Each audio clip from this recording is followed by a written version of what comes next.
हाय, मुझे देखने वाले और सुनने वाले सारे दर्शकों को मेरी तरफ से शुभ अपराह्न। तो दोस्तों, मुझे लगता है कि आप सब जानते हैं कि जैसे हम चाहे चावल खाएं या रोटी खाएं, उसके साथ साथ उसके टेस्ट बढ़ाने के लिए, मतलब कि उसको हजम के लिए हम उसके साथ कुछ सब्जियां भी खाते हैं, दाल या कोई सब्जियां या बाकी सब चीज़ें खाते हैं। ठीक है, उसी प्रकार अगर हम किसी भाषा के बारे में जानेंगे या बोलेंगे या फिर लिखेंगे या पढ़ेंगे, तो हमें उसके व्याकरण के बारे में भी जानना चाहिए कि उसका व्याकरण में क्या नियम है, क्या नियम दिया गया है उसको बोलने का, पढ़ने का, लिखने का। तो बच्चों, ये जो क्लास है अभी, ये आपके व्याकरण विभाग के ऊपर है।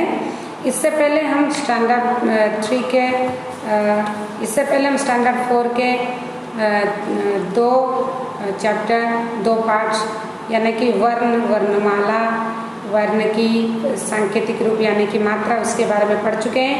आज हम शब्द के बारे में पढ़ेंगे, यानी कि शब्द कैसे बनता है, शब्द क्या होता है, शब्द कितने प्रकार है, इस सब के बारे में जानेंगे। तो बच्चों आए, आज हम इस क्लास में शब्द के बारे में थोड़ा बहुत कुछ ज्ञान करेंगे। तो मेरे दोस्तों, ये रहा आपका पाठ 3 का विषय वस्तु शब्द यानी कि वर्ड। बच्चों, इससे पहले मैंने आपको ऑलरेडी बता चुकी है कि वर्ण क्या है, लिपि क्या है, वर्ण पे मात्रा कैसे लगता है, कौन से वर्ण का मात्रा होता है, ये सब। तो अब अभी हमें उस वर्णों को लेकर शब्द बनाना है। तो बच्चों, आप जब कुछ बातें बोलते हैं, आपको कुछ शब्दों को मेल करके बोलना चाहिए, या फिर ऐसे वर्ण का यूज करने से आपको पता चल जाएगा कि शब्द मतलब कौन क्या बोले। जैसे कि मैं अगर बताऊं कि माँ घ जा ग, ऐसे बोलूँगी तो आपको कुछ पता नहीं चल रहा है। लेकिन अगर मैं ऐसे मुझे घर जाना है, या फिर यह क है, क मतलब क्या है, यह कमल है। तो किसी वर्णों को मेल से अगर हम कोई अर्थ प्रकाश करें, तब जाके शब्द बनता है ना, तभी जाके हमें उसका अर्थ पता चलता है। तो बच्चों देखो, यहाँ पे कुछ छवियाँ दी है, जैसे कि ये कौन सा फूल है बच्चों, कमल, ये विद्यालय, ये गमला और ये तोता। तो बच्चों देखो, जब हम बोलेंगे कमल, ये 3 ही वर्णों को लेकर बना है ना, जैसे क म ल। जैसे विद्यालय, विद्यालय, ये 4 वर्णों को लेकर एक शब्द बना विद्यालय, जिसका मतलब पाठशाला जहाँ हम पढ़ने जाते हैं। गमला, ग म ला, यानी कि 3 वर्णों को लेकर बना है ये गमला। तो बच्चों, अगर हम एक से अधिक वर्णों को जोड़कर किसी वस्तु का, किसी चीजों का, किसी नाम का या फिर किसी स्थान के नाम का, इस आदि का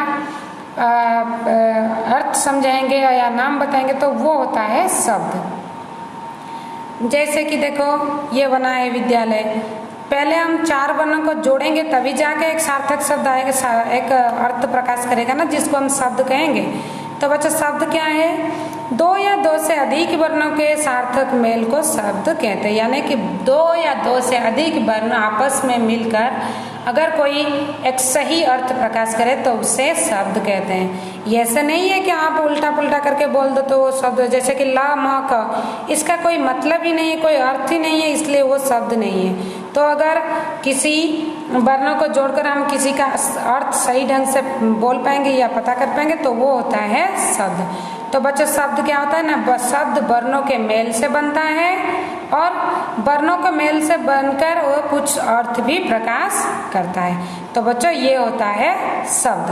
शब्द का प्रयोग हम क्यों करते हैं ना, वस्तुओं के नाम बताने के लिए, लोगों के नाम बताने के लिए, जगह के नाम बताने के लिए। तो किसी को एक नाम देने के लिए हम शब्द का प्रयोग करते हैं, ताकि हमारे बात दूसरों को समझ में आए। शब्द कितने प्रकार, उसके बाद आते हैं शब्द कितने प्रकार। तो बच्चों, शब्द 2 प्रकार का, जैसे आप डायग्राम देख सकते हैं, शब्द 2 प्रकार का है। एक है सार्थक शब्द और दूसरा है निरर्थक। सार्थक मतलब सार्थक, यानी कि सहित अर्थ के सहित जो होता है। जैसे कि कमल, इसका क्या अर्थ होता है, कमल एक फूल है, तो वो होता है सार्थक। लेकिन निरर्थक क्या, निरर्थक मतलब कि अर्थ से दूर, यानी कि अर्थ ना होना। निरर्थक मतलब कि अगर मैं कमल बमल बोलूंगी तो बमल का कोई अर्थ है क्या? नहीं है ना, तो वो होता है निरर्थक। जिसका कोई अर्थ नहीं होता है वो होता है निरर्थक। तो सार्थक शब्द और एक बार बोल रहे हैं, सुनो। जिस शब्द का कोई ना कोई अर्थ होता है वो होता है सार्थक शब्द, और जिस शब्द का कोई अर्थ नहीं होता है वो होता है निरर्थक शब्द। और याद रखना बच्चों, निरर्थक शब्द हमेशा एक सार्थक शब्द के साथ ही प्रयोग होता है, नहीं तो उसका कोई अर्थ नहीं आएगा, उसका कोई प्रयोग भी नहीं होता है। वो हमेशा निरर्थक शब्द हमेशा सार्थक शब्द के साथ ही प्रयोग होता है। तो बच्चों अभी आपके मन में ये सवाल उठ रहा होगा कि अगर शब्द दो प्रकार है तो हम जब शब्द बनाएंगे तो कैसे बनाएंगे शब्द, सार्थक शब्द हम कैसे बनाएंगे? तो बच्चों यहाँ पे आप देख सकते हो 3 वक्ष है। इसका मतलब हम शब्द 3 प्रकार से बना सकते हैं। पहले वाले देखो दिया, आगे शब्दांश को जोड़कर, यानी कि शब्दांश मतलब कि एक शब्द का आधा भाग को हम आगे जोड़कर नए शब्द बना सकते हैं। जैसे कि देखो यहाँ पे दे स्वतंत्र, यानी कि स्वतंत्र, स्व पहला शब्द रह गया, उसके बाद हम तंत्र जोड़ के नया शब्द बनाए स्वतंत्र, इसका मतलब आजाद।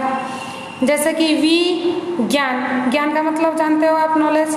विज्ञान का मतलब जो कि हमारे जानकारी को आगे लेता है, ज्यादा जानकारी देता है, वो होता है विज्ञान। उपहार, उपहार का मतलब जो मैं तोहफा जो मैं कोई देते हैं खुशी से, तो वो होता है उपहार। उसके बाद है अयुक्त चल, अ के बाद चल जोड़कर बनाया अचल, जो कि पर्वत का दूसरा नाम है। तो बच्चों ऐसे हम आगे शब्दांश जोड़कर नए शब्द बना सकते हैं। नंबर 2 कैसे बनाएंगे नया शब्द? देखो पीछे शब्दांश जोड़कर नया शब्द भी बना जा सकता है। जैसे कि देखो यहाँ पे हुए वान, वान से पहले अगर हम धन लगा देंगे तो वो हो जाएगा धनवान। अगर मान के पहले हम लगा देंगे बुद्धि तो हो जाएगा बुद्धिमान। ऐसे अगर वान से पहले हम गुण लगा लेंगे तो गुणवान। जैसे कि दुकानदार, दार से पहले हम दुकान लगा लेंगे तो वो हो जाएगा दुकानदार, जो कि बेचने वाला। उसके बाद वाला के पहले हम अगर चाय लगा दे, इसका मतलब चाय वाला, जो कि सिर्फ चाय बेचता है। उसी तरह मान के पहले अगर शक्ति लगा दे तो शक्तिमान, इसका मतलब जो कि एक ऑलरेडी सुपर हीरो है जिसके पास बहुत सारा शक्ति है। तो ऐसे बच्चों हम शब्दों के पीछे शब्दांश जोड़कर नया शब्द भी बना सकते हैं। तीसरा वाला आता है 2 शब्द को जोड़कर नया शब्द बनाना, मतलब कि जो 2 शब्द हम जोड़ेंगे उनका अलग अर्थ होगा, लेकिन जब हम इसको नए शब्द में बदल देंगे तो उसका अर्थ कुछ अलग हो जाएगा। जैसे देखो घोड़ा, गाड़ी, घोड़ा का मतलब जानते हैं जानवर है, गाड़ी का मतलब गाड़ी जो चलता है। लेकिन अगर हम घोड़ा गाड़ी बना देंगे तो इसका मतलब सिर्फ घोड़ा से चलने वाला गाड़ी हो जाएगा। देश प्रेमी, प्रेमी जानते हो जो प्रेमी होते हैं, देश मतलब हमारा देश, देश प्रेमी लगा लेंगे, इसका मतलब जो देश को ही अपना सारा सब कुछ मानता है, देश प्रेमी, देशभक्त। डाक घर, यानी कि जहाँ सिर्फ डाक का काम होता है, यानी कि पोस्ट ऑफिस। भारतवासी, यानी कि जो सिर्फ भारत में रहते हैं, यानी कि भारतवासी का अर्थ है जो भारत में रहने वाले लोग। तो बच्चों ऐसे हम 2 शब्द को जोड़कर एक नया शब्द भी बना सकते हैं। तो बच्चों अभी आपका पता चल गया शब्द किसे कहते हैं। तो 2 या 2 से अधिक वर्णों के सार्थक मेल को शब्द कहते हैं। शब्द 2 प्रकार का है, एक सार्थक एक निरर्थक। जिस शब्द का कोई अर्थ है वो होता है सार्थक शब्द, और जिस शब्द का कोई अर्थ नहीं है वो होता है निरर्थक शब्द। निरर्थक शब्द हमेशा सार्थक शब्द के साथ प्रयोग होता है। और तीसरा रहा, हम 3 प्रकार से शब्द नया शब्द बना सकते हैं। पहला वाला आगे शब्दांश जोड़कर, दूसरा वाला पीछे शब्दांश जोड़कर, और तीसरा वाला 2 शब्द को जोड़कर। तो बच्चों ये रहा आपके पूरे शब्द के बारे में जो विषय वस्तु है, ये रहा आपके लिए। तो बच्चों मुझे लगता है कि आपको समझ में आ गया होगा कि शब्द किसे कहते हैं, कितने प्रकार है, कैसे बनता है। तो बच्चों आपकी सुविधा के लिए मैंने यहाँ पे कुछ क्वेश्चन लिखी है इस विषय के ऊपर। शब्द किसे कहते हैं उसका उत्तर, शब्द कितने प्रकार का होता है उसका उत्तर, हम नए शब्द किस किस प्रकार से बनाएं उसका उत्तर, सार्थक शब्द किसे कहते हैं उसका उत्तर, निरर्थक शब्द किसे कहते हैं उसका उत्तर। तो बच्चों आप इसको अपने कॉपी में लिख लेना, जो कि आपको समझने के लिए और याद रखने के लिए आसान होगा। इसके साथ साथ बच्चों ये बहुत ही छोटा विषय वस्तु है, ये आपके दिमाग में आ जाएगा, इसलिए हम आज इसका जो अभ्यास यानी कि कितना सीखा जो भाग है उसको भी कर लेंगे। तो बच्चों यहाँ पे मैंने पहले जो 3 क्वेश्चन है उसको ऑलरेडी मैंने कॉपी में लिख दिए, तो इसका आंसर मैं अब और अभी नहीं बता रही हूँ, तो सिर्फ शॉर्ट क्वेश्चन देखेंगे। घ नंबर, जिन शब्दों का कोई अर्थ नहीं होता, आप जानते हो बिना अर्थ वाले कौन होता है? निरर्थक शब्द। जिन शब्दों का कोई ना कोई अर्थ होता है वो होता है सार्थक शब्द। तो ये 2 सही ऑप्शन है ये 2 क्वेश्चन के लिए। उसके बाद देखो नंबर 2, नीचे दिए गए शब्दों में उचित शब्द जोड़कर नए शब्द बनाए। यानी कि आपको नए शब्द बनाना है और 2 शब्द को जोड़कर। जैसे कि देखिए पहले वाला दिया है पाठशाला, पाठशाला, तो अगर पाठ के साथ हम शाला लगा लेंगे तो हो जाएगा पाठशाला यानी कि विद्यालय। उसी तरह देखिए दूसरा वाला रसोई, इसके साथ क्या जोड़ेंगे? घर लगा लेंगे, रसोई घर, जो कि मैंने यहाँ पे लिखी है देखो, गंगा नदी, सब्जी वाला सब्जी वाला, बैलगाड़ी बैलगाड़ी। तो बच्चों ये रहा आपका नंबर 2, नया शब्द जोड़कर हम नया शब्द बनाए। नंबर 3, रिक्त स्थान की पूर्ति कीजिए। पहले वाला देखिए, वर्णों के सार्थक मेल से डैश बनते हैं। क्या बनते हैं वर्णों के मेल से? शब्द बनते हैं। तो इसका उत्तर है वर्णों के सार्थक मेल से शब्द बनते हैं। ख नंबर, शब्द 2 प्रकार के होते हैं, क्या क्या? एक सार्थक शब्द और निरर्थक शब्द। ग नंबर, भाषा में केवल डैश शब्दों की प्रयोग होता है। किसकी? निरर्थक शब्द का तो नहीं होता है, तो होता है सार्थक शब्दों की प्रयोग होता है। ये रहा आपका नंबर 3। उसके बाद नंबर 4 देखिए, यहाँ पे एक टोकरी दिया है जिसके अंदर बहुत सारे शब्द है, वहाँ पे सार्थक और निरर्थक शब्द को मिला के रखा गया है। आपको उसको अलग करके यहाँ पे लिखना है, जैसे मैंने यहाँ पे लिखी है। सार्थक शब्द है बंदर मतलब वानर, मटर, कोयला आप जानते हो, कोक, बर्फी, महल, जिनका ये सारे शब्द का अर्थ है, लेकिन इन यहाँ पे जितने शब्द लिखी है उसका कोई अर्थ नहीं है। वंदर, वंदर कुछ है होता नहीं है। बोयला, ये कोयला के साथ कोयला बोयला ऐसे यूज होता है। बर्फी सर्फी, ये भी सार्थक शब्द के साथ यूज होता है जो कि निरर्थक शब्द है। टमटर, महल बहल, ये भी निरर्थक शब्द है। तो बच्चों मैंने यहाँ पे अलग कर दिया सार्थक और निरर्थक, आप इसको अपने कॉपी में लिख लेना। उसके साथ साथ बच्चों आपके लिए कुछ होमवर्क भी दी हूँ। 3 तरीके से 10-10 नए शब्द बनाकर लिखो, यानी कि जो 3 तरीका मैंने बताई, आगे शब्द जोड़कर, पीछे शब्द जोड़कर, या 2 शब्द जोड़कर शब्द बनाना, उसी प्रकार से आप 10-10 हर एक में 10 शब्द लिखना।